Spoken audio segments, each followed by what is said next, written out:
Hi, Model Chili here, and here's my completed M1131 Stryker fire support vehicle, a 135 kit from Trumpeter.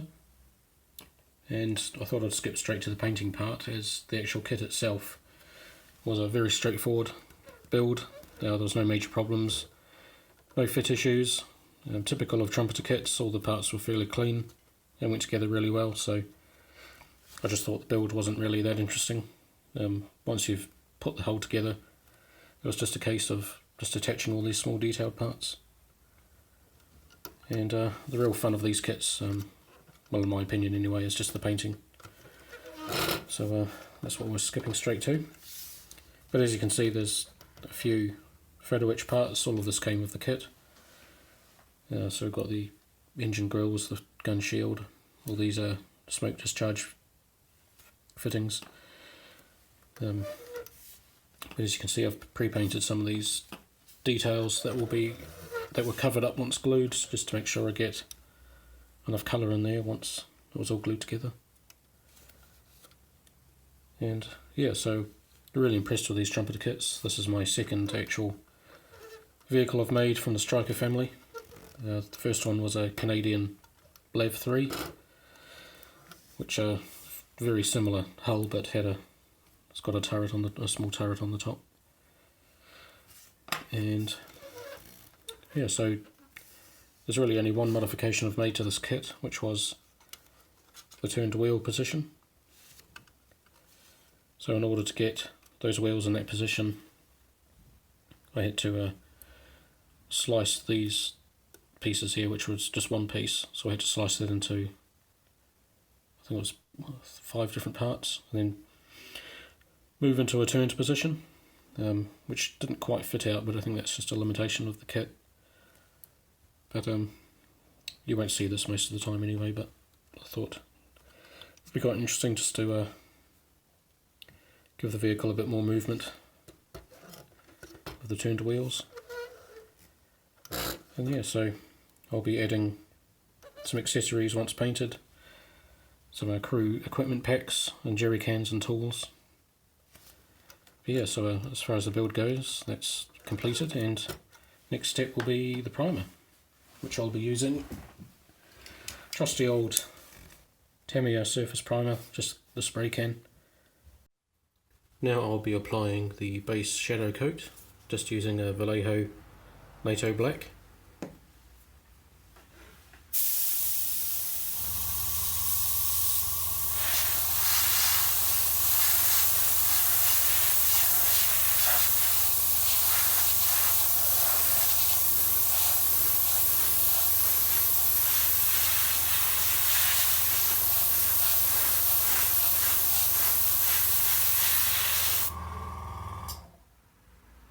Now for the base colour coat, I'll be applying Vallejo's Camouflage Green, which is number 22.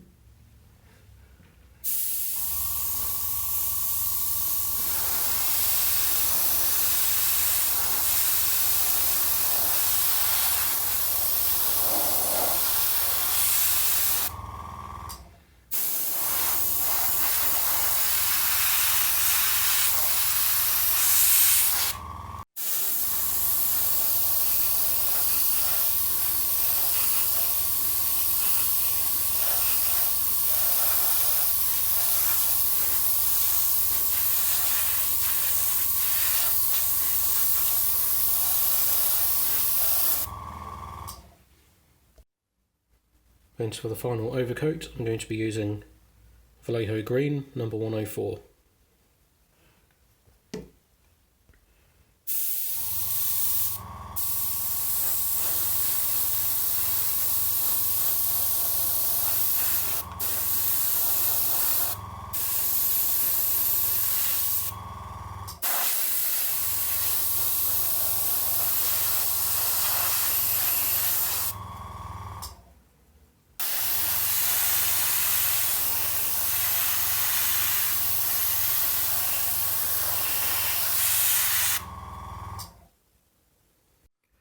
Right, so after applying the top coat, I did a bit of dry brushing by mixing the top coat green with a bit of white to lighten it up, and then just brushed around some of the the raised areas and highlights, and to do a bit of scuffing for a bit of weathering.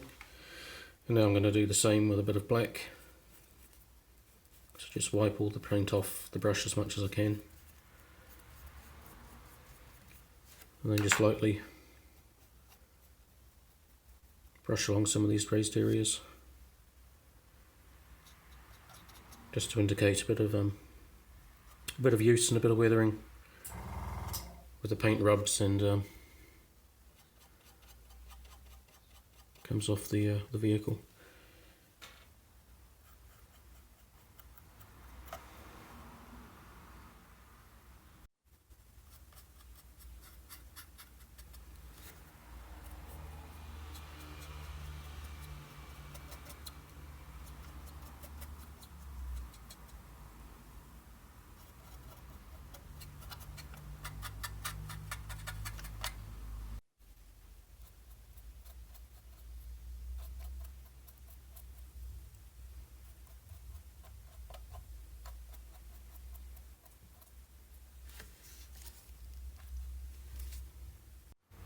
Now sort of concentrating more on the ramp and the back door, where this is going to hit the ground a lot when it comes down, so there's going to be a lot more wear and tear in this general area. I have seen quite a few of these vehicles up close. Well, the LEV variants, as the New Zealand Army uses them, the LEV 3 version, and very similar construction, and you don't really see a lot of rust. There's usually just a lot of black marks and a bit of silver where the steel shines through, but very little rust, so they're usually quite well maintained, which I'll sort of aim to maintain with this model.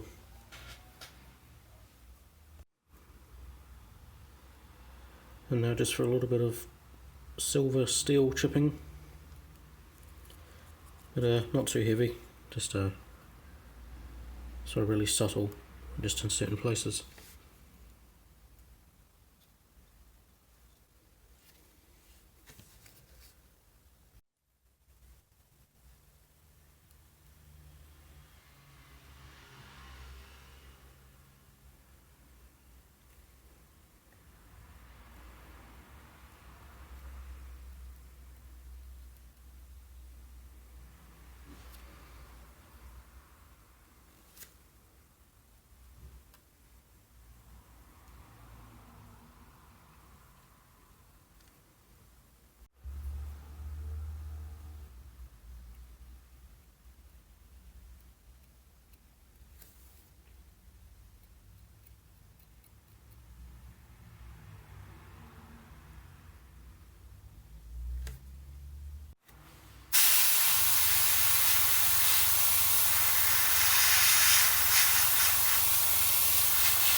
Right, so as you can see, I've skipped ahead a few steps and the model is actually complete. I've just been chipping away over the past few nights, doing little bits here and there, so I didn't really get time to set up the camera or get into all the right positions and everything. So I apologise for that, but yeah, as you can see, it's all complete. There's really only a few steps since the last where I left off in the video. So there's just attaching all the accessories, and I've given a wash and then a dry brush. Attaching some of these essential rations, as you can see, I've got both Coke and Pepsi. So they were attached with just a bit of thread to simulate rope on there. A couple of little straps down here, which came with the kit, just cut to length. All the 3 antennae, just made from strips of styrene, and also came with the kits with various signage that they use in the Middle East. So this one I assume is telling cars to keep their distance. It's pretty self-explanatory really, and that was just attached again with a bit of thread to simulate rope and tied to these ringlets here. More straps to attach to the jerry cans there, and a couple more straps down there through the metal baskets. And also I had to sort of scratch build this strap here. When the kit tells you to attach this tow bar, but there's no way, they don't provide any means of actually attaching it to the hull. So I looked up various reference photos and just saw some of them have a couple of straps here, some of them just have one strap, so I just used that the same bit of tape as these straps, just stuck it to there. And the weathering was done with Vallejo pigments, just a mix of a couple of colours, and mixed in with a bit of acrylic, just a light sand colour, and then dabbed on with a brush, just to give it a really sort of grungy look, and dabbed it in the tyre treads as well, and then wiped off the edge with a cotton bud. Just gives it a little bit more texture for the mud in the tyres. And then gave it a flat coat, which was just a can of Tamiya flat clear, and then stuck in the clear parts for the headlights. Also just a few minor paint details, like, you probably can't see it, but there's little triggers on each side of this laser finder, so little red buttons there,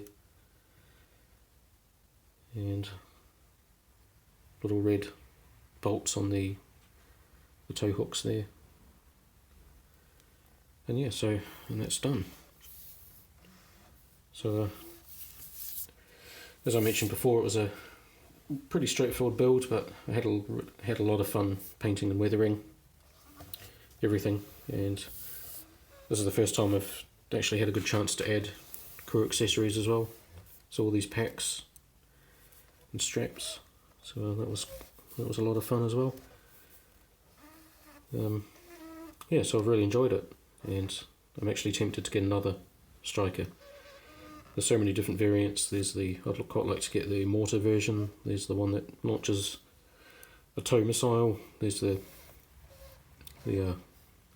big one with the 105 gun on the top, of course. That'll be a cool one to get. But this is actually the second one I've built so far. So about this time last year I finished the Canadian Lav 3. So you can see a slightly different colour there. I didn't quite realise there were such different colours. I think this one, the latest one's more accurate. This one's probably a bit too dark, the Lav one. And I built the Lav just after I got back into the hobby, so you can see the extent of the weathering I was prepared to do back then. which was pretty much just an airbrush dust coat. So you can see the difference that makes between that and what the pigments can do for the weathering. But my reasoning for just giving this a dust coat was that it was just confined to driving on roads, so it would pretty much just get dusty. Whereas this one, I've imagined it driving through dirty puddles and going off road a bit, so it's going to get nice and muddy. So yeah, the difference a year makes in my weathering skills. But let me know what you think about the weathering on this kit or any part of the kit. I'm always interested to hear your feedback, good or bad, so it only helps me and everyone else become better modelers. And yeah, so I hope you've enjoyed watching that. I apologise again for missing the last few steps, but yeah, I pretty much got everything there, so and keep an eye out for my next build, which will be something completely new. Looking through my backlogs, probably be something from World War II or maybe even a Star Wars kit. So yeah, so subscribe to my channel to keep an eye out for that.